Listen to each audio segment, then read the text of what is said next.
இந்த ஆண்டின் 2 வாரங்களில் வேலையை இழந்த 7,785 ஊழியர்கள். 2024ஆம் ஆண்டில் 2 வாரங்கள் முடிந்த நிலையில் 7,785 ஊழியர்களை டெக் நிறுவனங்கள் வேலையை விட்டு அனுப்பியுள்ளதாக தகவல் வெளியாகியுள்ளது. பல பணியாளர்களின் வேலையை செயற்கை நுண்ணறிவு மாற்றி வரும் சூழல், குறைந்து வரும் தொழில்நுட்ப சேவைகளுக்கான தேவை, பணியாளர்களின் திறன் வளர்த்தல் குறைபாடு, உலகளாவிய பொருளாதார மந்தநிலை, ஆண்டுதோறும் பணியாளர்களுக்கு வழங்க வேண்டிய ஊதிய உயர்வு செலவினங்கள் உள்ளிட்ட பல காரணங்களால் லே ஆஃப் நடப்பதாக தொடர்ந்து கூறப்பட்டு வருகிறது.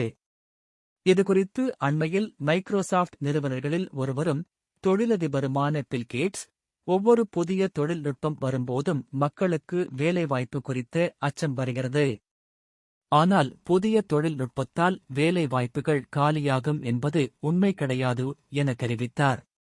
கடந்த 2023ஆம் ஆண்டில் கூகுள் நிறுவனம் அதன் உலகளாவிய பணியாளர்களில் 12,000 பேரை, அதாவது 6% பேரை வேலையை விட்டு அனுப்பும் கடினமான முடிவை எடுத்தது. இந்த பணிநீக்க நடைமுறைகள் நிறுவனத்திற்கு அத்தியாவசியமானது என்று அதன் CEO சுந்தர் பிச்சை விளக்கியிருந்தார். இந்நிலையில் பெரும் தொழில்நுட்ப நிறுவனங்கள் இந்த ஜனவரியின் முதல் 2 வாரங்களில் மட்டும் நூற்றுக்கணக்கான ஊழியர்களை பணிநீக்கம் செய்துள்ளன. ஜனவரி மாதத்தின் முதல் பாதியில் மட்டும் இதுவரை 7,785 ஊழியர்களை பணி நீக்கம் செய்துள்ளன. நிறுவனங்களின் பணி நீக்க நடவடிக்கைகளை ஆராயும் லேஆஃப்ஸ் FYI என்ற கண்காணிப்பு இணையதளத்தின் தரவுகளின்படி இந்த கூற்றுகள் கிடைத்துள்ளன.